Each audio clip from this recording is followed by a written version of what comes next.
السلام عليكم ورحمة الله وبركاته. تعالوا بينا النهاردة نعمل كرواسون في البيت. عايزة اقول لكم يا جماعة تحفة. بصوا انا طبعا الكمية اصلا هتعمل معاكي كمية كبيرة جدا، وطبعا قسمت الكمية لتلاتة، عملت شوية بسكر بودرة وشوية غرقتهم شوكولاتة وشوية كمان عملتهم حادق بالجبنه الرومي. انا عايزه اقول لكم بصوا اصلا شكله عامل ازاي وطعمه كان خطير.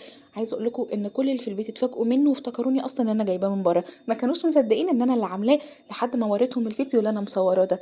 بصوا يا جماعه شكلهم عامل ازاي، سواء الحادق تحفه الحلو تحفه. بصوا ده شكله قبل ما اشكله او اعمل فيه اي حاجه خالص. بصوا يا جماعه سهل وجميل ازاي، ومش هنحتاج الفرن اصلا. بصوا بقى اللي غرقان شوكولاته، بصوا من جوه عامل ازاي يا جماعه. بصوا خطير. تعالوا اقول لكم عملناه ازاي. كوباية حليب دافي، بعد كده هنحط عليها بضاية، وهنقوم حاطين عليها معلقة ونص خميرة، واقوم حاطة عليهم معلقة كبيرة سكر، واقلبهم بقى كويس جدا كده. بعد كده هقوم ضايفة عليهم يا جماعة 3 كوبايات دقيق، من 3 كوبايات ل3 كوبايات ونص على حسب ما العجينة تظبط معاكي. يعني الاقي العجينة لمت اقوم ضايفة المادة الدهنية بتاعتي. انا حطيت 3 معالق كبار سمنة او معلقتين ونص كبار سمنة. زي ما انتم شايفين كده كانت العجينه بتاعتي جهزت اهي وبقت زي الفل ولينه وجميله. هسيبها بقى تخمر كده براحتها. سبتها حوالي نص ساعه كده خمرت. زي ما انتم شايفين كده كانت خمرت وصلت كده مظبوط حلو، انا مش محتاجاها اكتر من كده. هبدا ان انا بقى المها واخدها افردها عندي زي ما انتم شايفين كويس جدا. وبعد بقى ما افردها يا جماعه هنعمل ايه، افردها مش عايزاها تكون سميكه قوي ولا رفيعه قوي، عايزاها تبقى في النص. هقوم ابدا ان انا بقى اقطع الاطراف عشان اسويها تبقى مربع كده متساوي. قطعت الاطراف من اليمين، وبعد كده بقى قطعتها من تحت ومن فوق، وبرضه هقوم مقطعاها من الشمال. وطبعا الاطراف دي احنا مش هنرميها، انا لميتها كلها مع بعض عشان نعملها عجينه تانية. زي ما انتم شايفين كنت كده بلم الاطراف اهو.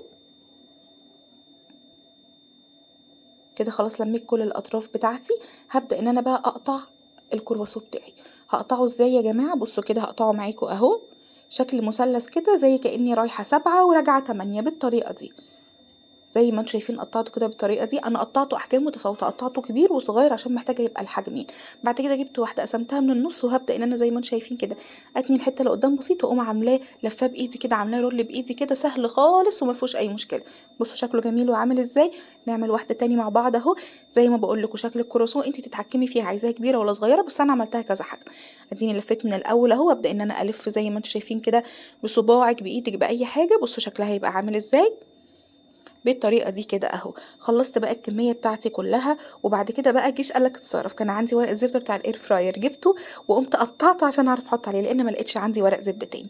هبدا ان انا بقى اقطعه عشان انا دلوقتي هسيب الكرواسون ده بتاعي نص ساعه تانية يخمر لحد ما ينتفخ كده. ده كان شكله بعد يا جماعه ما خمر وانتفخ. انا عايزه اقول لكم ما شاء الله كان اصغر من كده مرتين تلاتة، يعني لما سبته خمر عمل معايا المظبوط بالظبط. بصوا بقى ما شاء الله بقى شكله عامل ازاي يا جماعه. هبدا ان انا احمره في الزيت. وخلوا بالكم يا جماعه الزيت بتاعي ما يكونش سخن قوي، يعني يكون هيسخن انزل فيه الكرواسون. وخلوا بالكم لان هو بيحمر على طول. زي ما شايفين ما شاء الله كمان كبر في الزيت اهو. ابدا اول ما الاقيه احمر كده اقوم مقلبه على طول، ايدي على طول في الزيت، ايدي ما تطلعش من الزيت. كده كنت ما شاء الله خلصت تقريبا 3/4 الكميه، ودي اخر حاجه طلعت. بصوا يا جماعه شكله طالع ازاي. انا عايزه اقول لكم ريحته كانت رهيبه. دلوقتي هبدا ان انا اشكله معاكم. الاول فتحت دي كده، بصوا يا جماعه شكله من جوه اصلا عامل ازاي.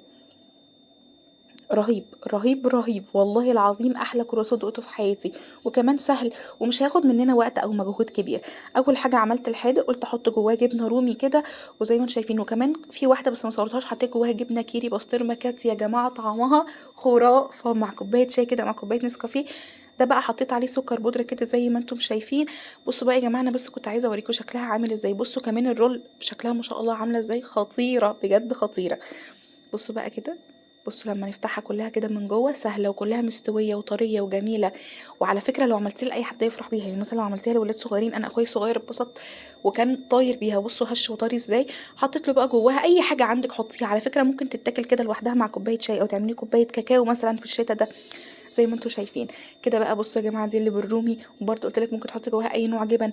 وكمان اللي بالسكر البودره، اللي بالشوكولاته دي بقى خلوها في الاخر عشان دي حكايه تانية. اللي بالسكر البودره كان طعمها رهيب، كانت فعلا عايزه كوبايه كابتشينو او شاغبشتينو وكانت هتبقى خطيره.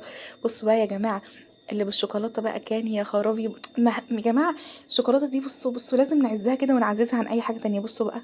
بصوا الحشوه عامله ازاي يا خرابي، بتبظ كده وحاجه رهيبه. يعني يضرب المولتو اللي بنجيبه من بره ده بالجزمه والله العظيم، وسهل وسريع.